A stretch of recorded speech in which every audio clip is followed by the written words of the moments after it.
Every day's a hustle. Do I get tired? Yes. Do I give up? No. Everybody still calls me by my old name. It's so lame. They don't understand me. What a shame. When we fall down, we don't frown. We get back up. We never let up. So I tell my friends, don't give up without a fight. Straight to your light. Don't give up on what you believe in. Look back at the medicine wheel. Don't let anybody run you over. We'll have to do a hostile takeover. We got each other's back, and we stay true to our pack. Everywhere I go, I feel like I've already been. All I'm trying to do is get right within.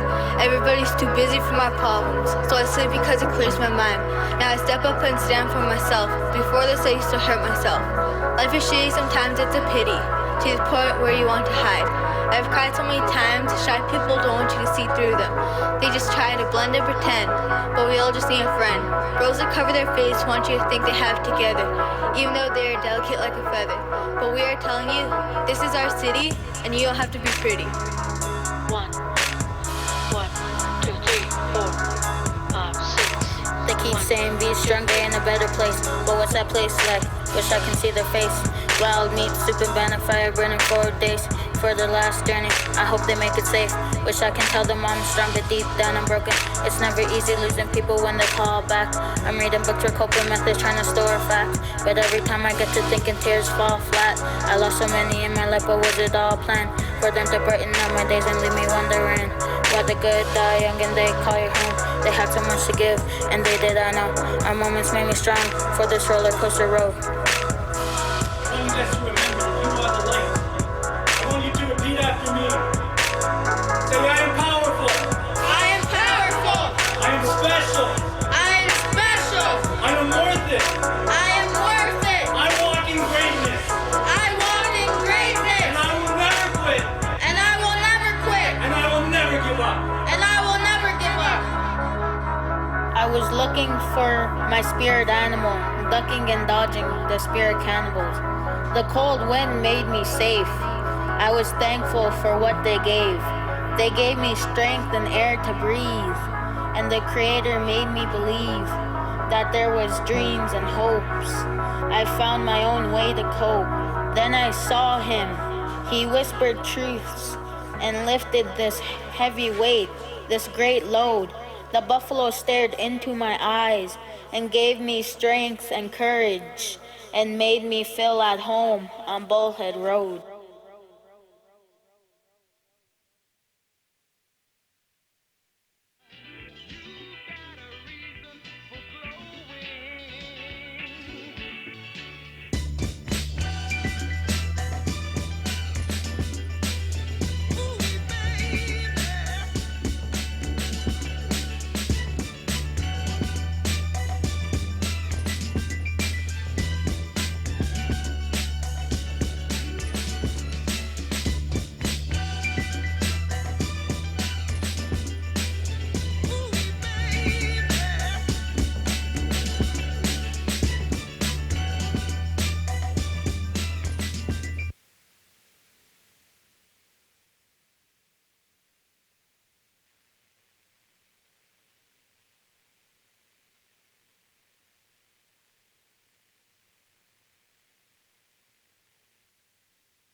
Okay. Just want to go to me with that.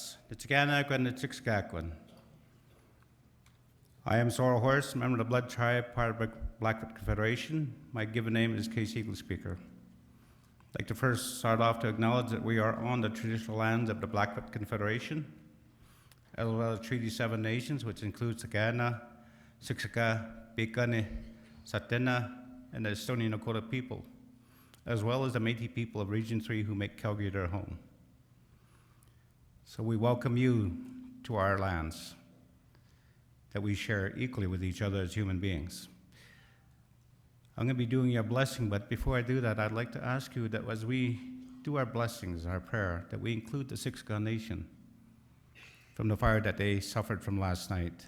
They've lost some homes, and my understanding, some livestock as well. And so I think our prayers collectively become a very powerful force for them as well. After all, when we say all my relations, we're saying that we have a collective responsibility for the well-being of our people and our communities. And I'll be doing mine in Blackfoot, and I think I will ask Eva to translate that to you in English later. So you just want to join me in your prayer? Hi, on api na tos. I ku kimiki sak, hapasos patop swat sak. Hog spat pe opda pen skatsmo kon kistikoi ikak. Okay, kim mata sa kuku siksa spat pe pa kam kis chest map si ka puka kom kitapio kak. Ana ko kitipsta sita sang dio pak. Ano kat sa chip kap chest me iksak. Kan ma ko I marku pi kis chiki iksak. Kan kat ta so si sam ka po su pi kak. Kaya manat sa ki ka ko tlapi mo iksak kam so pe po ispinana. O kena ko ka siksaka o kak.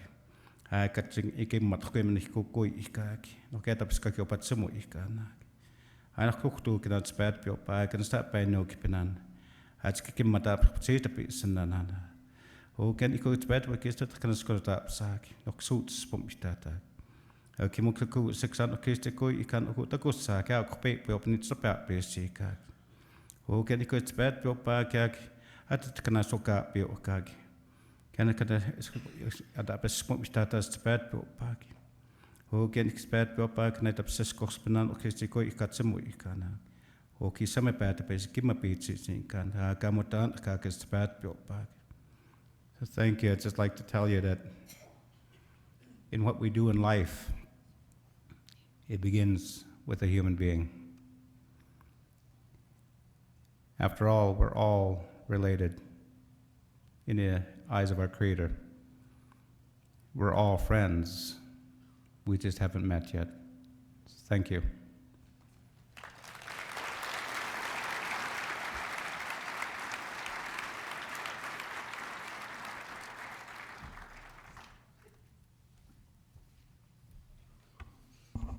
He's that funny in one-on-one as well, by the way.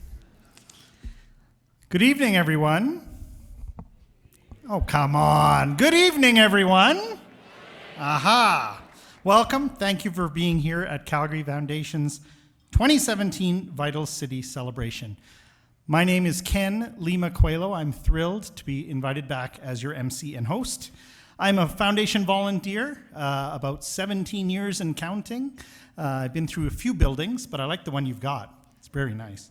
My day job is I'm proud to be part of the senior leadership team at the YMCA. YMCA people, are you here? Yeah, represent. Good to see you.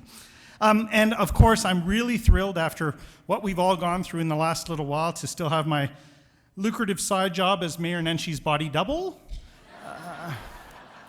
Although I am a little nervous being this close to the Saddle Dome, I won't lie to you. But anyway. Am I fired? I'm not fired. Maybe. It was a bruising period. We're all done. I'd like to begin by thanking Elder Casey Eagle Speaker for his blessing.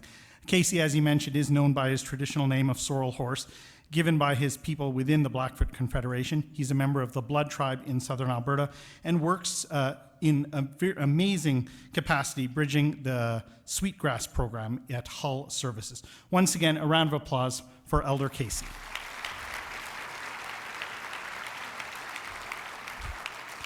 And before that, we saw beatboxing, breaking, there was poetry, spoken word, street art, dance. There was also community and culture and empowerment, a voice and freedom. That was our opening group, Refresh, from the Freed Artists Society. That's what they represent. They're a large collective of passionate artists, advocates, and volunteers who promote transformative powers of urban arts and hip-hop in changing the lives of today's youth. Powerful, special, worth it. That was a great presentation. Let's hear it for our friends at Refresh. Awesome. Now, just a reminder, today, Calgary Foundation is very much in the social media mode. We will be live tweeting this circumstance, so we encourage you to do the same using the hashtag VitalCityYYC. VitalCityYYC. You can also follow the Calgary Foundation at CALG, C-A-L-G Foundation. And the event is being put on something called Facebook Live. What I think Facebook Live means is that now everybody out there, as well as in here, will know from the photo montage earlier that I wore the same jacket last year. Great. Okay, so how many people have been to Vital City before? By applause. Okay. So you already know this is more than just free parking at the Stampede. This is good. How many people are brand new to our event? Excellent. All right, it's great. Welcome. This is going to be entertaining. We have great speakers. We have a generally average MC. We have more than just an AGM. This is really truly a community celebration. It's a celebration of many people in the room that are doing great work, and that one guy who we asked to leave because he was just so. This is a time to celebrate. It's also a time to celebrate our nation's values: compassion, respect, inclusion, and remind ourselves about the importance of protecting those values and passing them on to future generations. This is a milestone year, of course, the Canada 150th anniversary of Confederation, and it's a good time to collectively reflect on our past and imagine a future that we can all build. Great program ahead of you tonight. We'll have a very inspiring and energetic keynote speaker, Jessica Bolduc. Let me tell you about Jessica. She's the executive director of something called the 4Rs Youth Movement. I'm very proud the YMCA was one of the organizations that helped found 4Rs, and you're leading the way. Jessica's work focuses on the values of respect, reciprocity, relevance, and foundations for a generational relationship approach to reconciliation. Those are the 4Rs. And one that centers on Indigenous voices while connecting young change makers in support of creating a possible Canada that is worth equity and social justice, particularly for Indigenous people. Following her presentation, we're going to have a great panel. Jessica will be part of that discussion, as well as Foundation Director of Indigenous Relations, Tim Fox. He calls this his sort of coming out party for the foundation. Jessica called it his check the box, or if it doesn't work out, well, she was ribbing him a little bit that this was his, anyway. We also have James Stotch from the Institute for Community Prosperity for Mount Royal. And let me just say how appropriate it is that we can explore what could be a challenging subject today, the day our country lost Gord Downie, the lead singer of the Tragically Hip, who devoted the last days of his creative life to understanding and helping us understand reconciliation. Ladies and gentlemen, I'm off script, but let's give a round of applause for a life well lived, Gord Downie.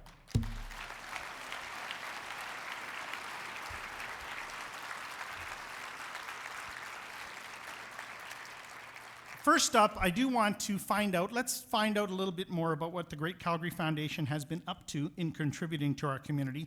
It is my pleasure to introduce President and CEO Eva Friesen. Now, Eva, you know, is a bold and visionary leader. She's taken the foundation to new heights, expanding and clarifying with intentional impact the foundation that it has in the community. Now, I have the pleasure of being on a foundation committee or two and serving alongside Eva, and I have to tell you, when presenters are making their pitch to the foundation to talk about their amazing impact, and Eva's in the room, these people better be on their toes. She is straightforward and supportive, but boy, can she call people's BS. It's awesome. Ladies and gentlemen, she'd be a great election moderator, actually. We'll talk in 4 years. Ladies and gentlemen, my friend and a great friend of Calgary, President and CEO of the foundation, Eva Friesen.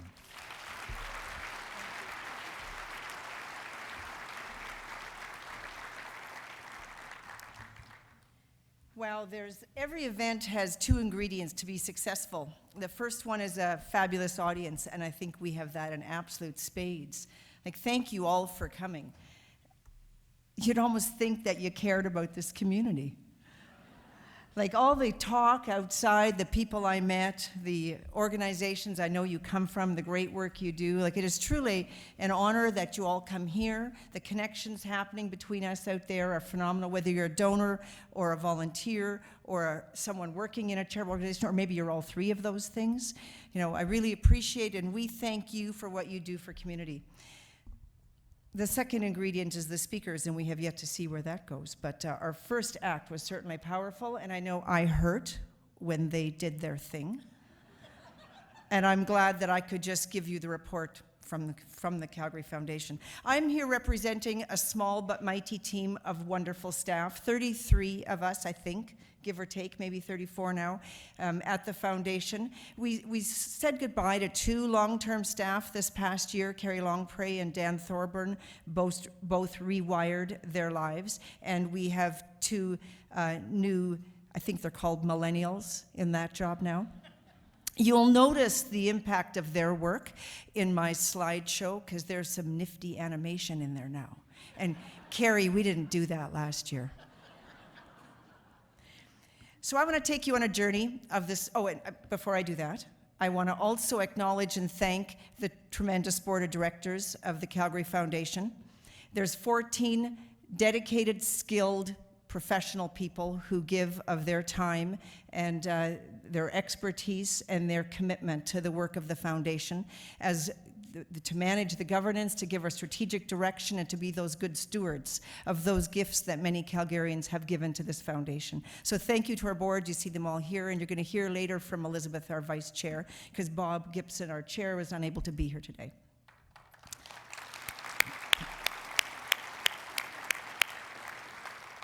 So I want to take you on a journey from the last year of the foundation, and every journey starts at the beginning. So in the beginning, I want you to imagine with me that you are a lawyer. Now, for some of you, that is your biggest, wildest dream. For some of you, it is your worst nightmare. But just imagine that you're a lawyer and you're the executor of an estate, and a lot of money, like $2 million, was left to put watering troughs on 7th Avenue in Calgary for the horses when there's a drought and there's not enough water.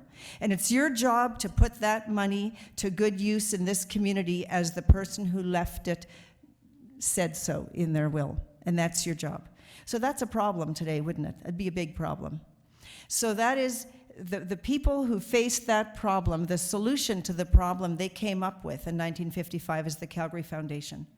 An enduring organization that people who chose could leave their gifts for the good of community.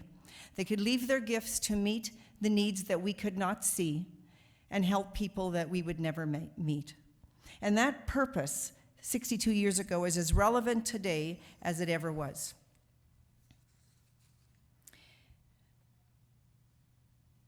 Needs like that they could not see, that they did not see, needs like the need to deepen cross-cultural understanding of all the many different peoples who now live in this great community. Who here has ever worn a turban? Who here has ever wondered what it's like to wear a turban? Who here has ever asked someone wearing a turban, what's it like wearing a turban, why do you wear a turban? Oh gosh, of course not. That'd be inappropriate. We're too shy. We wouldn't do that.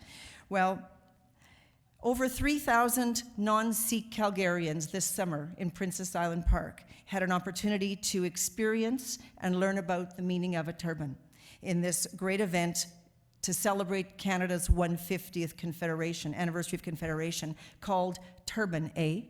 I thought that was a pretty good title. So what a phenomenal event. This was part of the Canada 150 program that happened in partnership with the federal government. They gave the first $10 million. That was quadrupled to $40 million in partnership with all 191 community foundations in this country. And that was just one of 67 projects that we supported at the Calgary Foundation. And here's another fantastic one.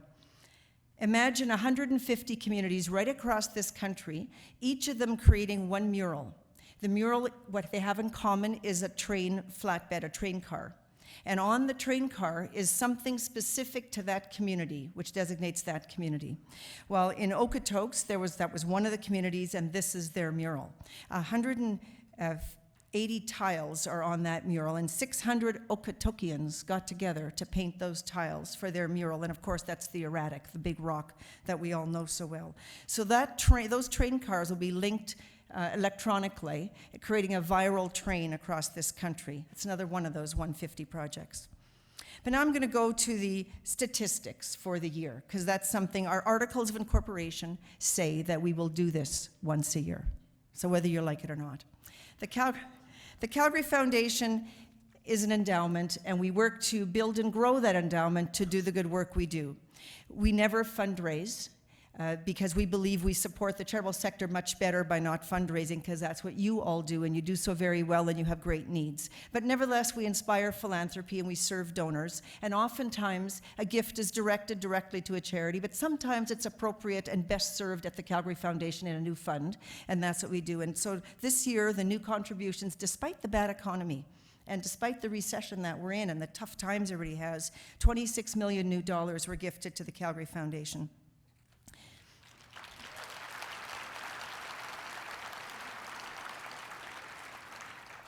The second important way that we grow the endowment is through returns. And you'll notice that we had a very, very good year, a very significant returns, over 13%. And this is where Dan Langlois would like me to say, Dan Langlois is our Chief Investment Officer, and he takes full responsibility for that. We have, of course, our strategy. There's 15 different fund managers. We have many asset classes, and there's a big strategy to have minimal risk with adequate returns so that we can achieve our target of 7% every year. And it's 1 year, 13 is great, but 1 year is not where we live and die on. We live and die on the long run.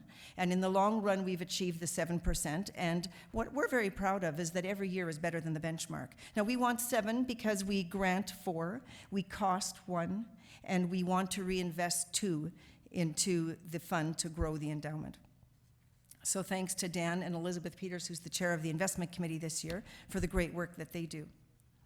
So that brings, with that growth this past year, it brings our total assets under management to $925 million.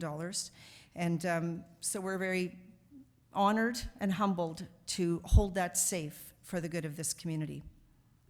But we're not here to build an endowment. That is not the reason we exist. The reason we exist is to support this community to be a vibrant, healthy community where everyone belongs. And a large part of what we do is we make grants to the charitable sector. So in fact, I love it when you always thank the Calgary Foundation for our great grant. Well, in fact, it's our job to give it away. We thank you for the great work you do so that we have good places to give that money to. So last year we granted a total of, yes, thank you. Last year we granted a total of $40 million into the community, and that was given to 896 different organizations, and that number just keeps going up. And one of the numbers that I think is very profound is the total amount of grant money put into this community since the beginning of the Calgary Foundation, and that is $489 million.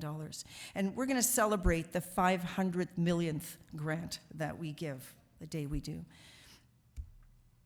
Now, we give grants to the whole community. We're a 360-degree grant maker. That's how we like to describe ourselves. And that means it's all parts. It's arts, it's animal welfare, it's education, it's health, it's human service, it's environment. It's all of that. But within that, we also choose some vital priorities, and you've probably seen that our vital signs this year was done on the vital priorities. So this is where our grants went. So more than half of it, 57%, to the broad whole community, and then I will show you here the different priorities that we targeted our grant making to. So a bit more about those priorities. We always struggle internally at the foundation that we're 360-degree, but we have priorities. If you're everything, but we're specifically wanting to lift up 5 areas. And we picked these 5 from research that we've done. We picked them from Vital Signs, and you've read that, many of years. I think we did it 10 years this year. And that's a great source of information for us on what are the pressing needs of this community. And so we picked these 5 to give us focus, probably over the next 10 years. These will be our focus areas within our 360-degree mandate. So arts, we care specifically about supporting the Living a Creative Life strategy of the Calgary Arts Development. In environment, pursuing a sustainable future. In wellness, encouraging mental health. And living standards, specifically poverty reduction. And community connections, strengthening relationships with Indigenous people. And I want to end with giving you one real-life example of the impact of one project that we funded in each of those areas. So I'm going to start with the arts. Who's been on the 4th Avenue flyover lately? I'll say it differently. Who's been under the 4th Avenue flyover? Okay. Yeah, phenomenal.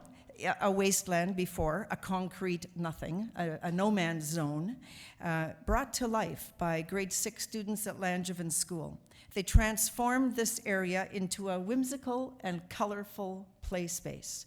Today, people bring their sports gear, they bring their bikes, they bring their lawn furniture, and they do something interactive and fun in that new space. What a way to create a playground from where nothing was before. That did not cost a lot of money at all.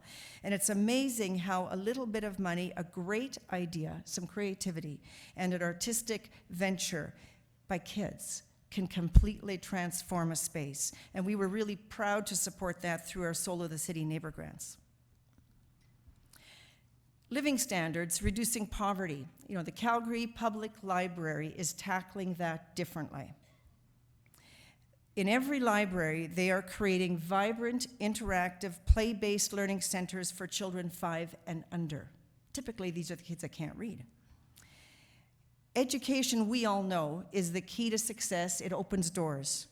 Early childhood development is critical for any child's success, and there's increasing research out there about early brain development and how very, very important that is. So this strategy is a poverty reduction strategy by going upstream and giving all of our kids the best start that we can give them. And we were really, really pleased to support this grant of the Calgary Public Library through our Major and Signature Grants program. And I know many of the library people are here today too. So the first one opened just a week ago or two, and the next one is opening this week, Tuesday. So you might want to come see it. This one's opening at Forest Lawn, the next one. Now, we don't have to look far around or read many papers to know that mental health is becoming a really, really critical problem in our community. There's probably not one person in this room whom mental health hasn't touched in some way. So there is Canadian Mental Health Association is doing something different and innovative to address this problem. They opened a school of peer support, and they're enrolling people with lived experience of addictions and mental health, giving them 120 hours of training in relationships, recovery, and peer support skills, and 73% of those who have graduated are employed in paid employment working as peer support counselors.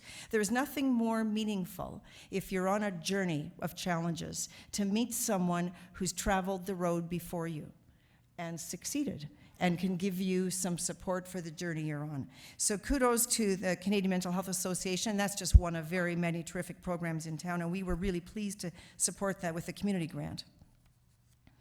Now, in the environment and sustainable futures, who has not walked the southern eastern slopes of the foothills and been absolutely speechless and awestruck by the beauty that is there? Probably most of this room have done that, have walked there, have seen it. Maybe you hadn't been there for a while, you forgot how beautiful it was. And every time I go there and see this, part of me wants this never to disappear because it is beautiful and we need it. We need it not just for the beauty of it, but we need the health of the eastern slopes. It's vital to our clean water supply and to our abundant wildlife. It's vital in a lot of ways. Well, we were delighted to support a project, a collaborative project, the Mistakis Institute, the Yellowstone to Yukon Conservation Initiative, the Canadian Parks and Wilderness Society, and the Southern Alberta Land Trust, and several other smaller not-for-profits came together in a first ever collaborative initiative to study the eastern slopes, the wellness of the land, to create a plan for the sustainability and preservation of it. That plan will be completed by the end of 2018, and we really look forward to receiving that. And what's unique, all of those organizations worked on this problem before. What's different now is they're working together because they share the very same vision for the health and well-being of our eastern slopes. And then the last one I want to talk about is our community connections priority, and specifically our reconciliation. Now that's a big word. It's complicated, and it has a whole lot of meanings to different people, but I want to share with you what it means to me and the journey the Calgary Foundation is on. There's two things that happened in my recent couple of years that gave me a clear understanding for my own journey in reconciliation. One is I went to hear Perry Bellegarde, the Grand Chief of the Assembly First Nations, speak at the Chamber of Commerce in Calgary. And he said, and he did a great talk, and he said, we're not going to have reconciliation till we have mutual value exchange. And I thought about that, and when he sat down, and I was lucky enough to sit beside him, I got my courage up and I asked him if he could give me, I said, Perry, you said this, and I think that I can certainly list some values going in this direction. Can you help me see a value coming in the other direction? And he looked at me with just great patience and kindness, and he answered, sure, I can do that. Maybe our relationship to the land would be a good place to start, and it would support your sustainability, goals for this world. Oh, I saw something differently. And then Making Treaty 7, the play. Who's seen the play Making Treaty 7? Isn't that phenomenal? Just phenomenal. And when I saw Making Treaty 7, the Calgary Foundation was there, supported it from the beginning, right from its very first production in a teepee at Heritage Park and over to the grand production at Bell Concert Hall. And when I went to see a production, I was struck by, we are all treaty people. I was struck by the fact that I was representative of one signature on that document. And I pondered that. And then, so over 3 years, the Calgary Foundation has identified the success of Aboriginal young people as one of our priorities, and we've put $1.8 million into that. And as we look at the statistics, who's in our jails, who's homeless, who's not graduating from school, who's not holding jobs, who's facing poverty, there's disproportionately more Indigenous people in those places. So clearly, throwing lots of money at this is not having the impact that we want to have.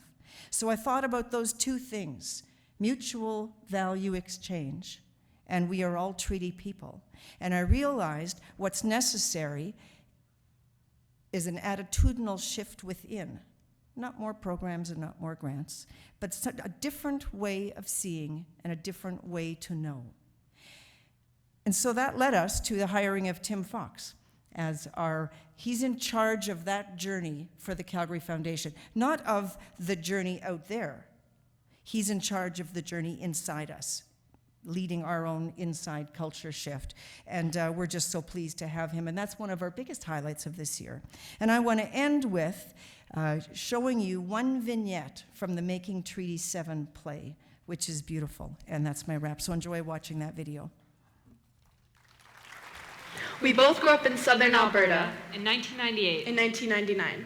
We both grew up in Weaselhead, but on different sides of the fence. I grew up in southwest Calgary, not knowing that just on the other side of Glenmore Reservoir was the Sutina Reserve. I grew up on that reserve that she didn't know was there. Growing up, my mom and dad loved me. I was given my Indian name, Kiheoisqueo Gamiataguset, Eagle Woman Good Sounding, in a Sundance when I was 6 months old. My parents named me Ariel after a character in a Shakespearean play. To be or not to be? Friends. To be or not to be friends. Growing up, my playground was across the street. To be or not to be friends. Growing up, my playground was behind my Isu's house in the forest. I went to a French school until grade 4. Every school that I went to was a predominantly white school with a few brown faces, but I had never met a Native person. I went to an all-Native school until grade 3. Then I started going to public school, and that's when I first discovered that I was not like them. I wonder if her mom is an alcoholic. I wonder if her mom's rich. The question of race was never spoken about in my home. The question of race was the topic in my home. I just assumed that we were all the same. I just assumed we were all different. I never felt the same.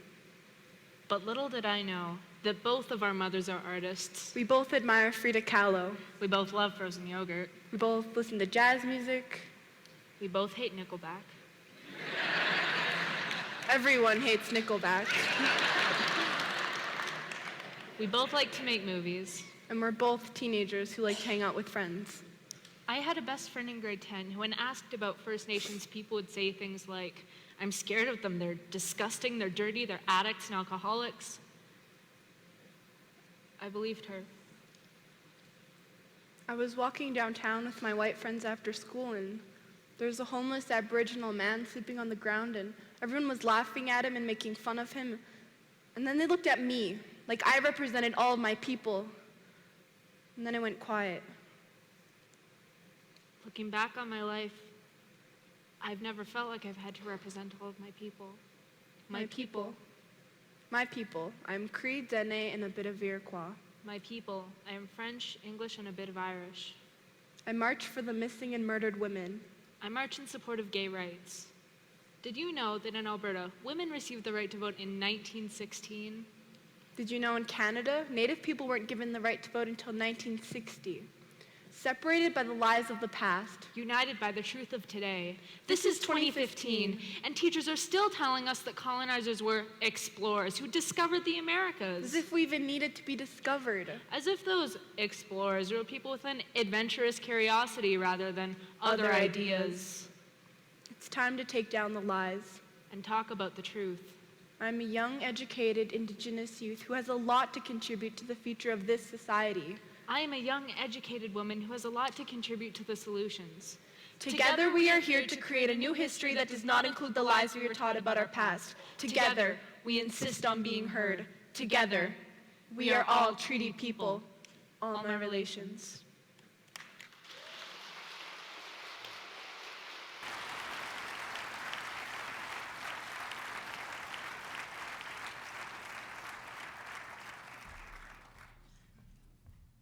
Such a powerful prelude to the conversation we'll be sharing shortly. Thank you, Eva. Thank you for giving us a really good sense of what the Foundation's year was. Two things I got out of that. Number one, that the approach to reconciliation for the Foundation is very authentic and it comes from the top. That's very appreciated. The second thing I got from your presentation was that, by my math, we're $10.5 million from the $500 million. So if we just split it among the agencies tonight, we could celebrate. What do you think? She's giving me the look like their processes are slightly tighter than that, so fair enough. It is now my pleasure to introduce our keynote speaker for the evening. Jessica Bolduc is from the Anishinaabe Nation and lives in Bawating, which we know as Sault Ste. Marie area, the traditional territory of her Ojibwe ancestors. She is a daughter and a sister, and carries the responsibility to her community as a member of the Bear Clan. Through her family, she has a hunger for adventure and a deep connection to the land. She comes from a mixed family of Anishinaabe, French, and Irish people. These blended bloodlines have created an alchemy within her that she is just beginning to understand as a personal compass for her journey of reconciliation. It's a slow and sometimes painful process towards seeing her full self and the gifts she brings to the role of executive director for the 4Rs youth movement. But in doing so, she's coming to know herself as a dreamer, a translator, an edge walker, and a web weaver. Jessica and I have met before. We're Facebook friends, and just today, somebody posted a really cool thing on her Facebook that I thought would be perfect to introduce her.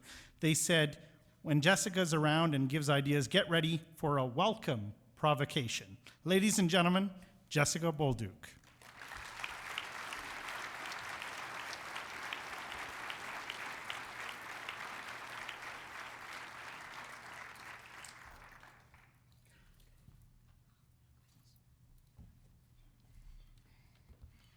I get a stool.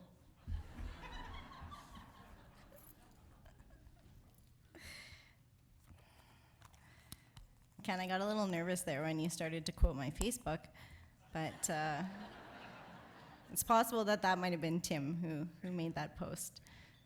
Ani bojo kinoya.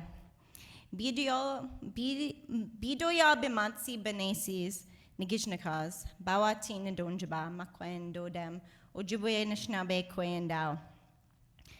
My name is a little thunderbird that brings good life, but you know me as Jess.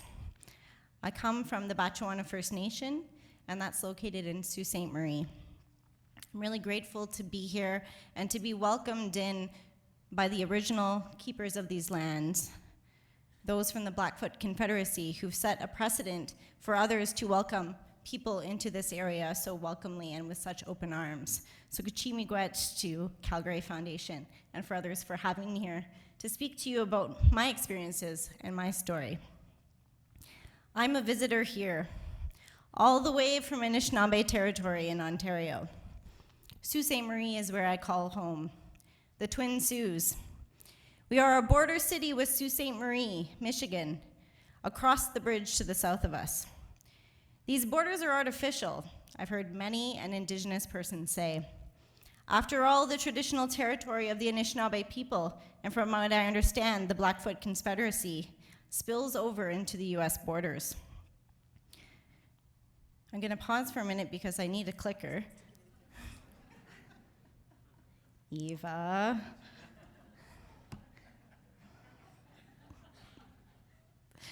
And I love where I live. It provides me with the nourishment that I couldn't get from anywhere else.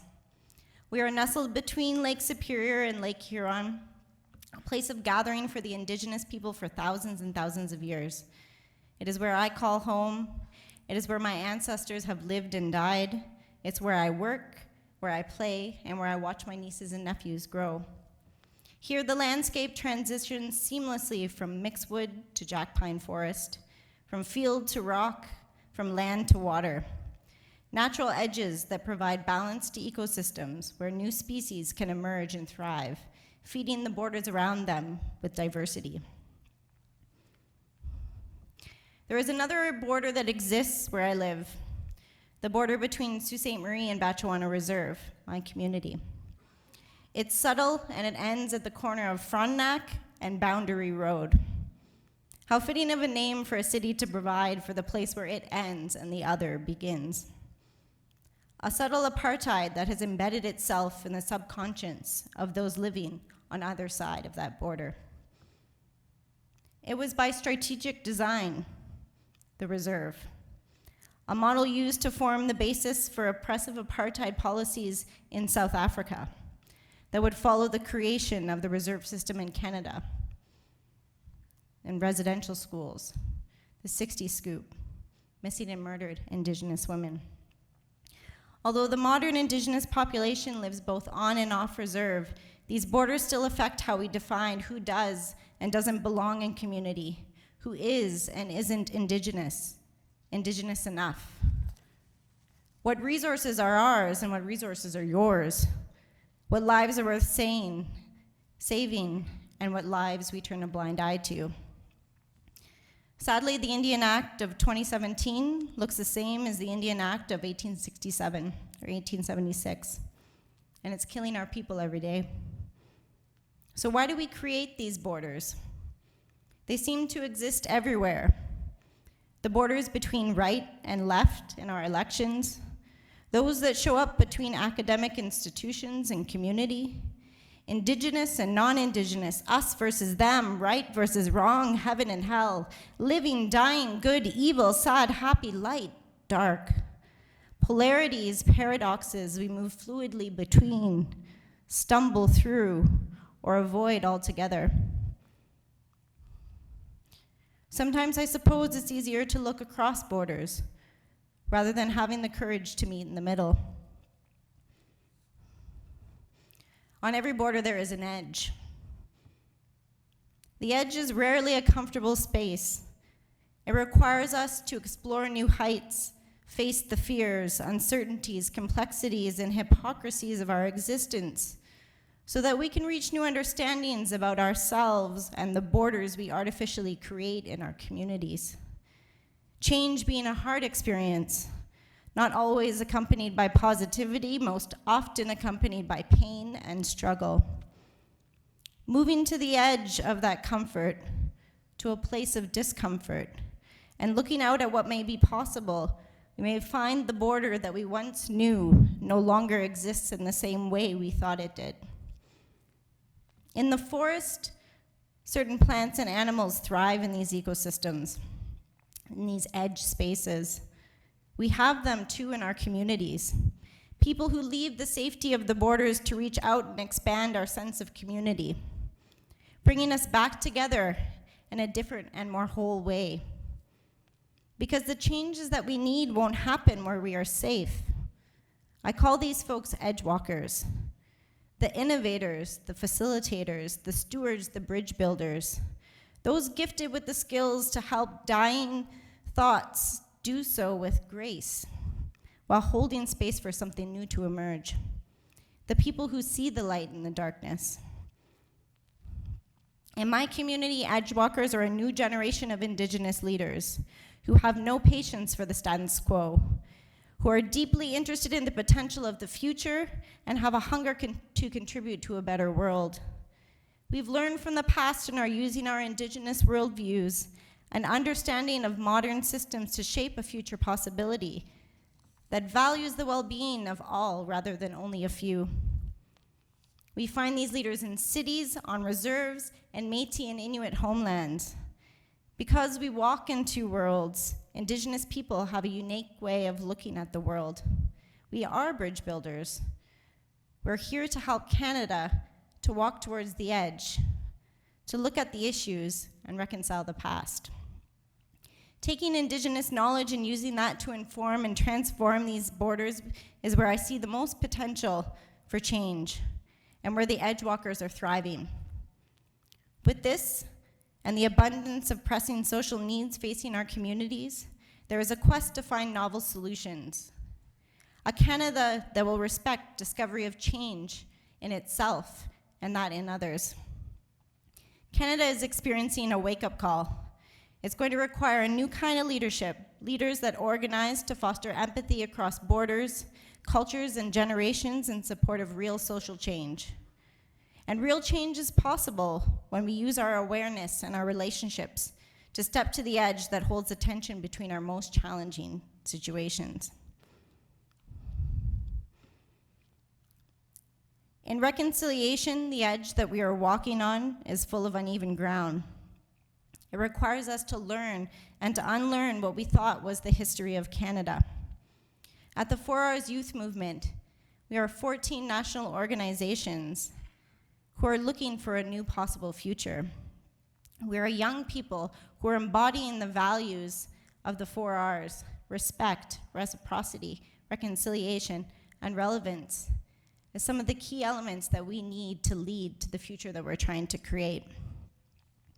We have come to understand that in undertaking reconciliation, there are diverse pathways for Indigenous and non-Indigenous people to develop capacity and readiness to take on roles in leading these conversations in our communities. These are edge-walking roles. It is uncharted territory. We are mindful that Canada as a whole is only beginning to come to understand what is needed in order for reconciliation to take place. Reconciliation that will happen with longevity and in meaningful ways. We are entering these conversations on uneven ground. And so reconciliation, therefore, to 4 Rs, is first about developing authentic relationships across one another, across individuals, cultures, and generations.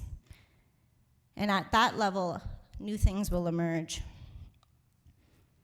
If you want something to grow, you have to take care of the soil.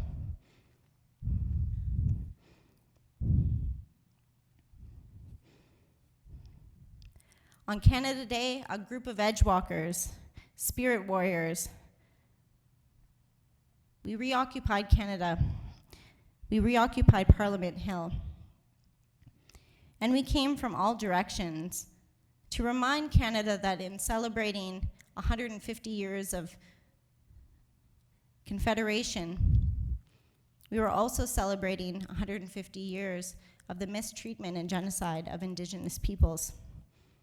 And we came to Parliament in ceremony because we wanted to remind Canadians and also remind ourselves that in order to do this work together, we needed to take care of all of ourselves.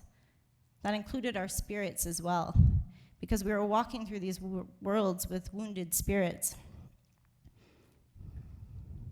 And we wanted to remind people that while Canada was celebrating 150 years, our nations have been here for more than 15,000.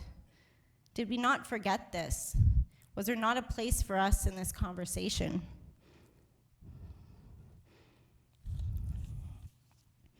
There was a border that we crossed where we were not welcomed. We were edge walking, but we knew we needed to do this work. And it was a reminder for us that some of Canada still didn't think that we belonged. And as we put up that teepee, we were met with anger and aggression, and we were bringing love and kindness and ceremony. And so we see that these borders that we create sometimes conflict with each other. And when we don't understand where we come from and who we are, we find that these borders create this space in between us that is often so scary to cross.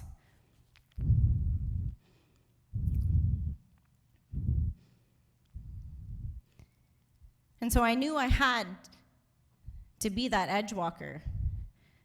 I knew that I had to be that person in that space that was trying to create a different sense of community. While Canadians were gathering on the hill to begin celebrating for the performances that were happening, the Indigenous young people who were there in ceremony were feeling as though no one understood or even knew why we were there. And so we walked to the edges and we invited people in. It was the time that I knew that what I did in those times had more bigger repercussions than just possibly getting arrested. I knew that my job was at stake. I knew that I could be hurt, but that there was something bigger and more important that we all needed to be doing there. And that was to be showing love for one another. And so this picture is of me offering medicines to people, not just to the young people who were in ceremony, not just to the people who were there reaching out and creating awareness about this day, but to everyone.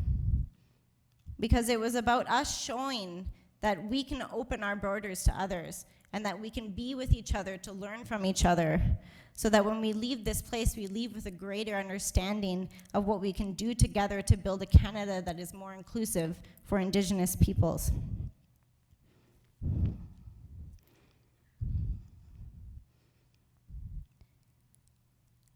And so as a community, I invite you all to step out and get dirty, to be an edge walker. Because at some point, the idea of community in Calgary began to include Treaty 7. It began to include the Blackfoot Confederation.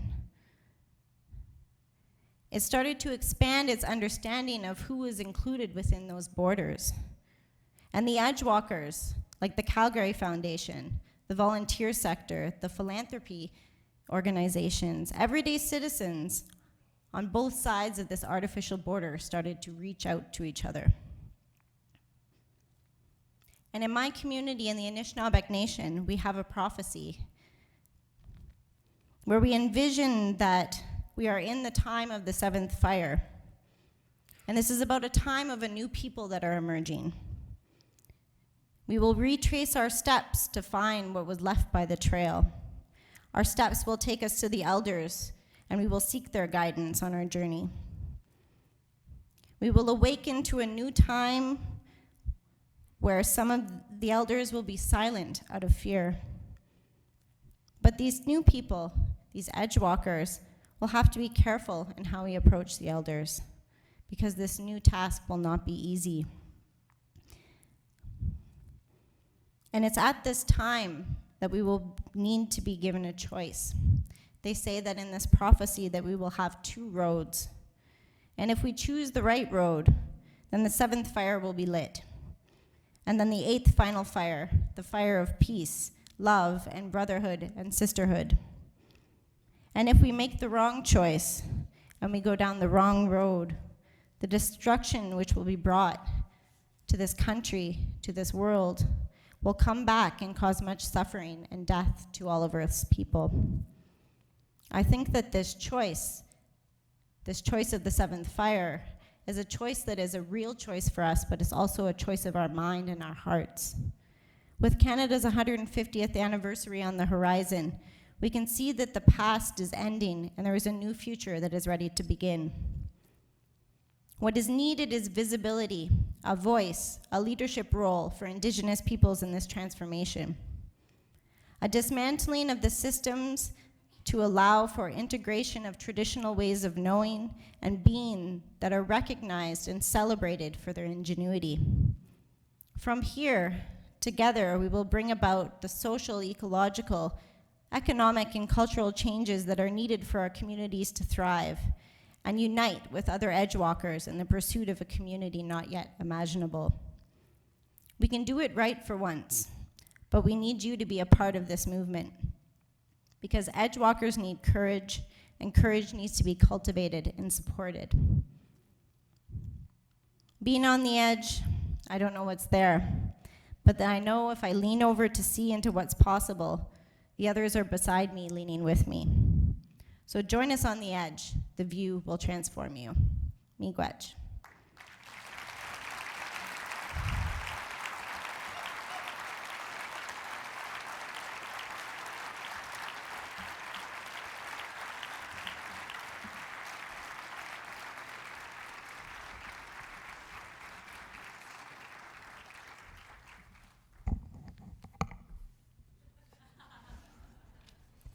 Jessica Bolduc, one more time.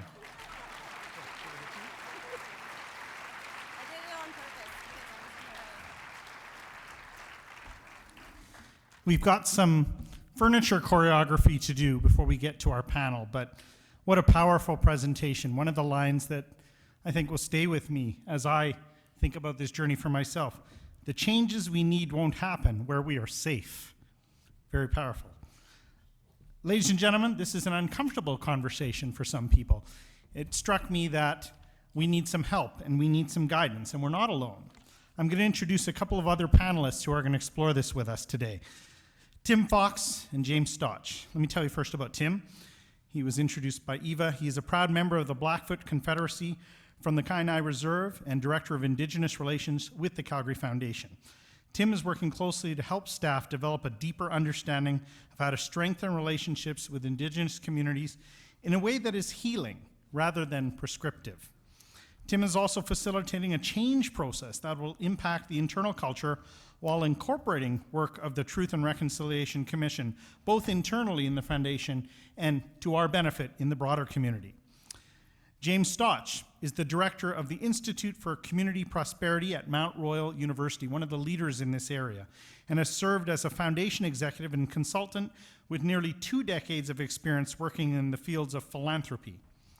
James has also chaired or co-founded a number of membership-based philanthropic foundation networks and collaboratives, including the Arctic Funders Collaborative, International Funders for Indigenous Peoples, and the Canadian Environmental Grantmakers Network.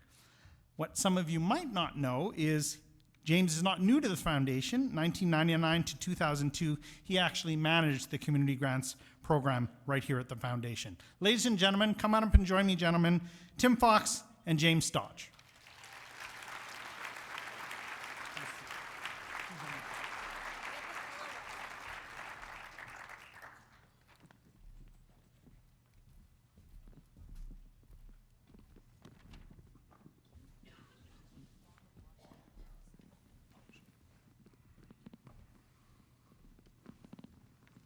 Check, check. It's always nice to sit down in front of 900 people. It forces you to choose better socks. I was thinking the exact same thing. Good on you. James, we won't talk about those. And I know what's under those boots. That's good. Ladies and gentlemen, once again, this is challenging territory, and we want to get some help. I'm going to start with a question that I think is sort of at the root of what we're talking about, and I'm going to start with you, Tim. Whose responsibility is reconciliation? Wow. You know, we talked about this moment leading up to today, and we were given these questions, but I didn't look at them, and it's been a really busy week, so I'm just, I shared this thought with Casey before and some of my colleagues here tonight, and so I'm just going to speak from the heart. I think that's where the real truth comes from. So before we begin, I also wanted to acknowledge the young people, the young performers, the youth that came. You know, you're the future, and thank you again for that amazing performance.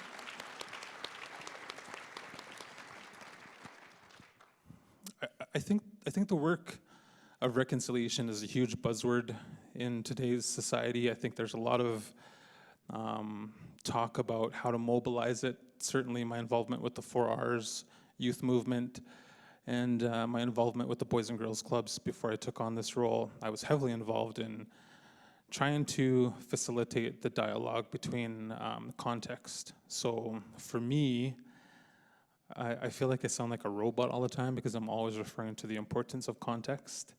And the example that I use and the example that I give in my workshop is around the apology of 2008, when the leader of this country was apologizing to a group of people about the residential schools, but there was a large portion of Canadian society who didn't understand why he was apologizing to a group of people, so there was that context that was missing. And I feel like that's the challenge that we're entering into. We're entering into the importance of this truth-telling movement, which is the step that I'm taking as an Indigenous person from the Blackfoot Confederacy. I feel like I've been given the gift of an element of lived experience. Both my parents went to residential school. And to me, growing up, that was a struggle. But now, I feel like everything happens for a reason, and I'm put in this place by something higher than any one of us to tell this story. So I'm taking on that responsibility as an Indigenous person. But I'm also always talking about the importance of allies. And allies in this work is huge. But more importantly, to do something about that allyship makes you an accomplice. And Erica Lee has said that in the past, and so has Cowboy Smith, that an accomplice suggests action. So I think the responsibility lies with Indigenous people, but non-Indigenous people as well, with everyone. James, you're working in an academic institution, which is a bastion of context and clarification and sometimes uncomfortable conversations. How have you brought this conversation into the work you're doing with the Institute, and where has it led you? So, yeah, at MRU, I mean, the Truth and Reconciliation Commission is crystal clear that there are very specific things that educational institutions can do at all levels. And I'm proud to say that Alberta was the first province to incorporate residential schools content mandatorily in the curriculum, which is great.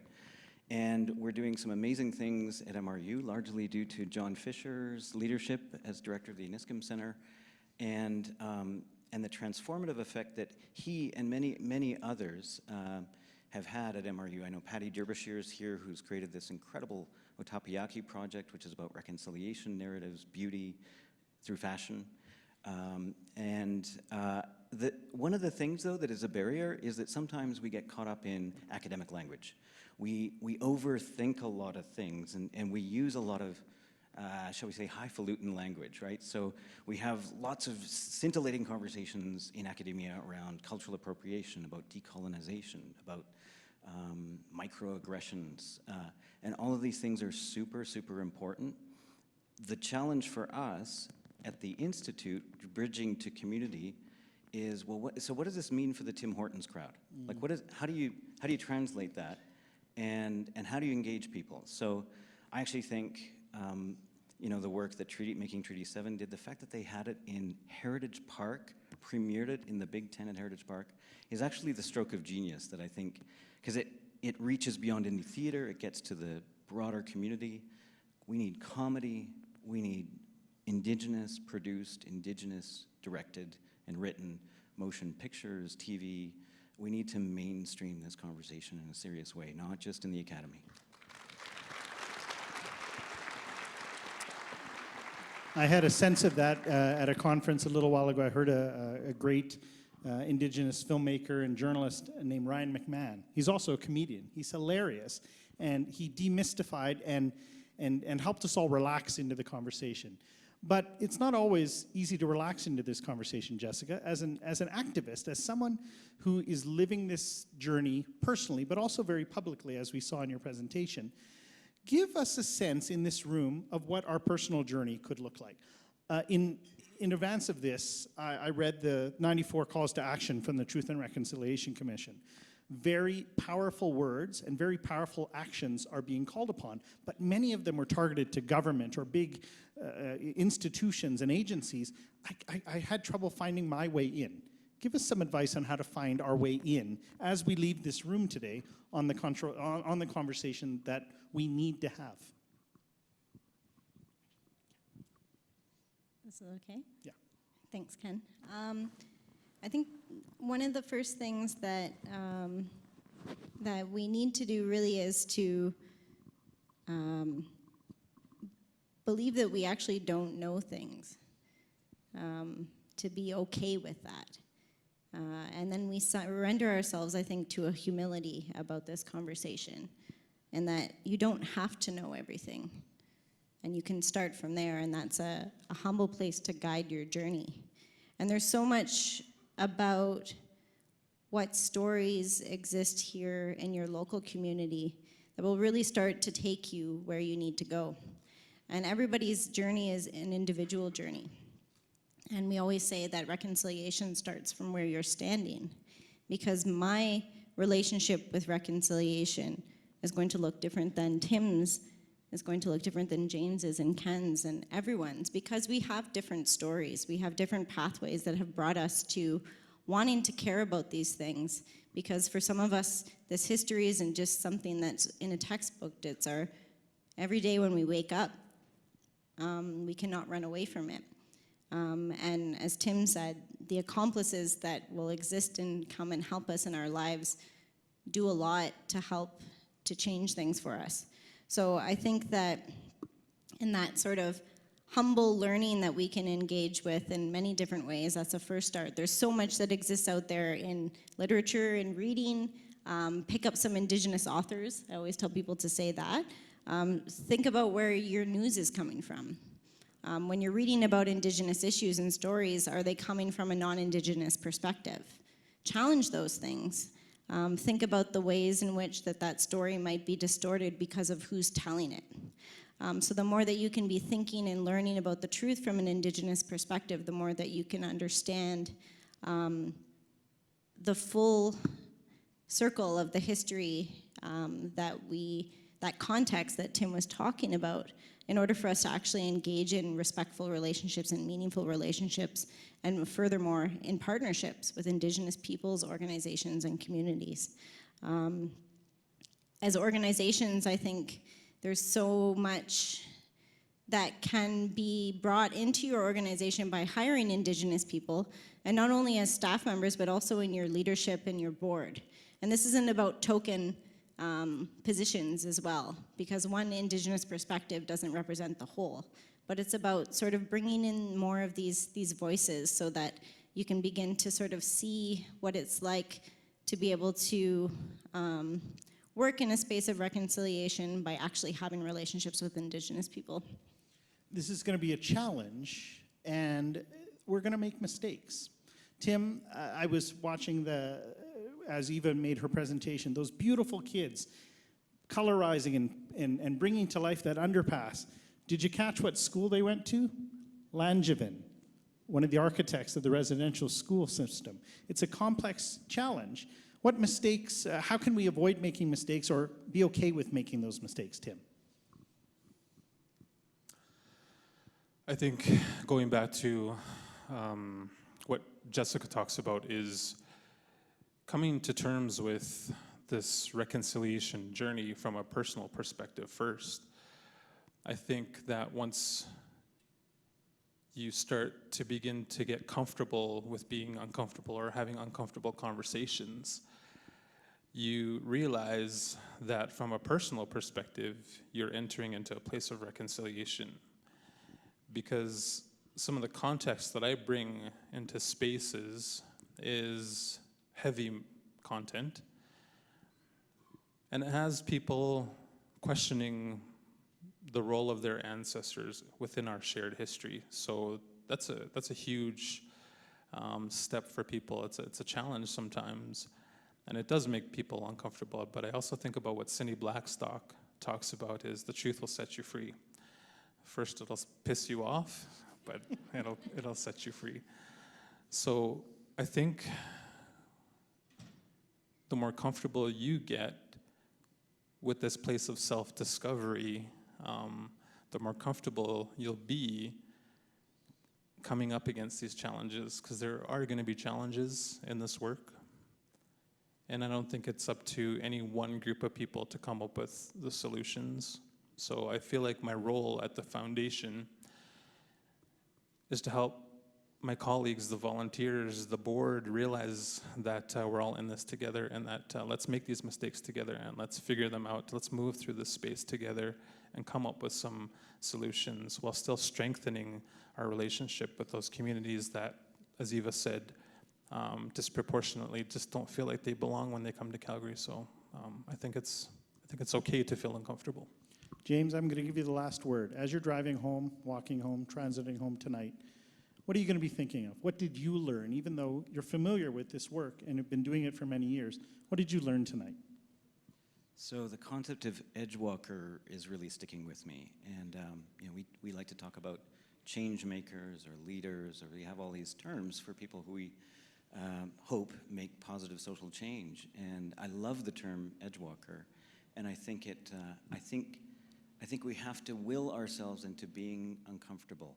There's a wonderful piece of writing, it's only a page or two, by Martin Luther King called Letters from a Birmingham Jail, written in 1963, where he talks about how in many ways he'd rather deal with people who were confrontational but just ignorant than people who had some shallow understanding and do-goodism, for lack of a better word,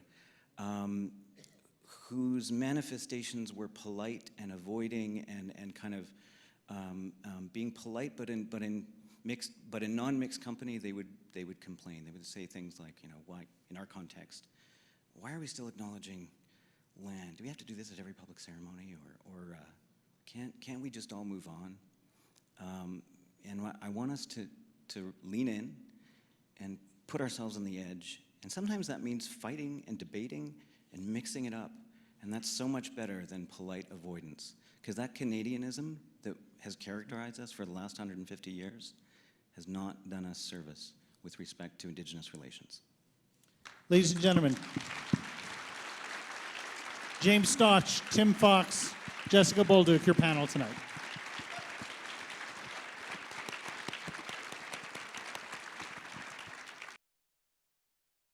As we conclude our time together, I'd like to introduce, just to say a few words in conclusion, Vice Chair of the Board with Calgary Foundation, Elizabeth Peters.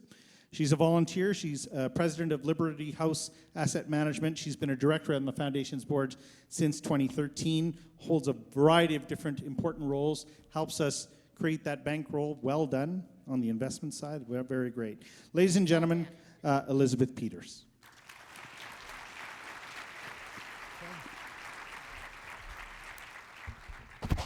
I kind of feel like I need a stool, too. Thank you, Ken. And actually, before you leave the stage tonight, sorry, let me get this working here. I would just like to thank you for emceeing tonight's Vital City event with your usual eloquence and humor. Thank you, Ken.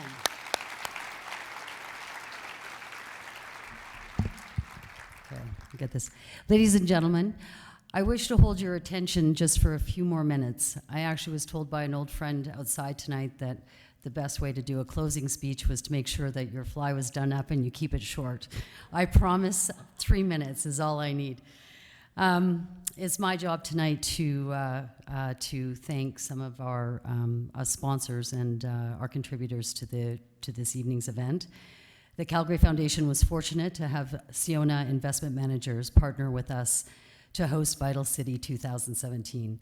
We have a long-standing relationship with Siona. They have been engaged as one of our portfolio managers of the endowment assets for over 8 years. So we very much appreciate their support tonight.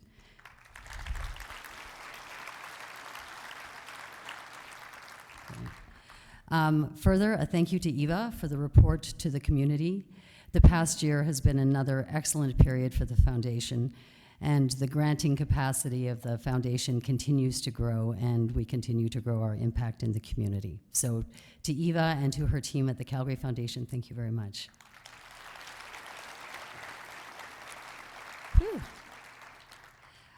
When the Calgary Foundation launched Vital Signs back in 2007, one of the core objectives was to spark discussion, encourage connections, and inspire action. So a thanks to all of you in the audience tonight for participating this evening. Is through you and your participation that we can actually fulfill that objective.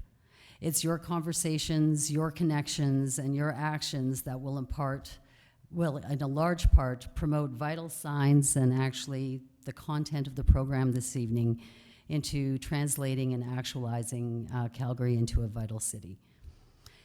So with that, I would like to thank those who took the stage tonight. Art is probably one of our most powerful tools of storytelling, and I do wish to thank the Freed Artists Society for sharing their message with us through their performance and their music. Nathan, the executive director, is standing right there, so a hand to them.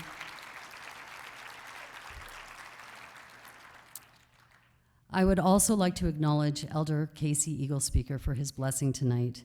It truly was our privilege to have you join us this evening. Thank you.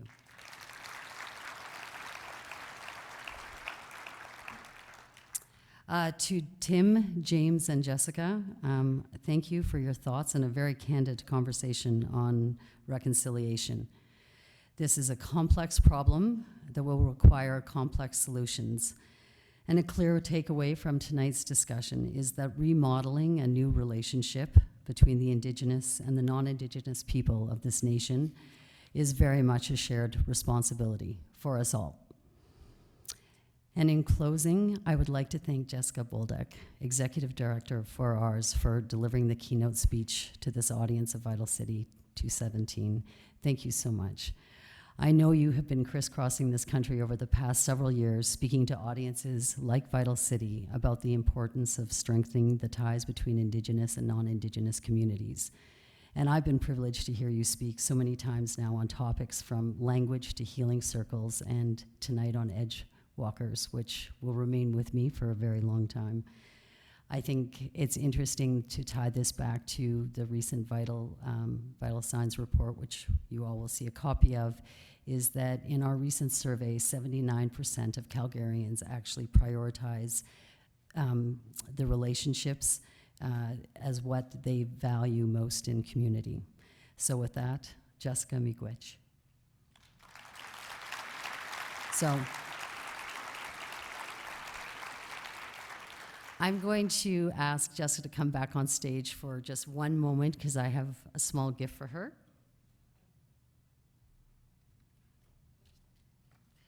The tables all have flower arrangements from Peace Blossoms, a local florist in Calgary. And I would like to present my centerpiece to you, not only for your work tonight as a keynote speaker, but also as the youngest person at my table. So I encourage all of you to take a flower arrangement home and find the youngest person at the table to give it to. All right.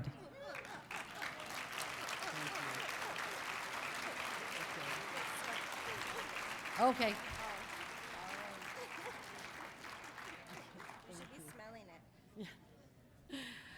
Well, ladies and gentlemen, on behalf of the Calgary Foundation and its board of directors, I thank you again all for joining us this evening, and I wish you a good night. Good night.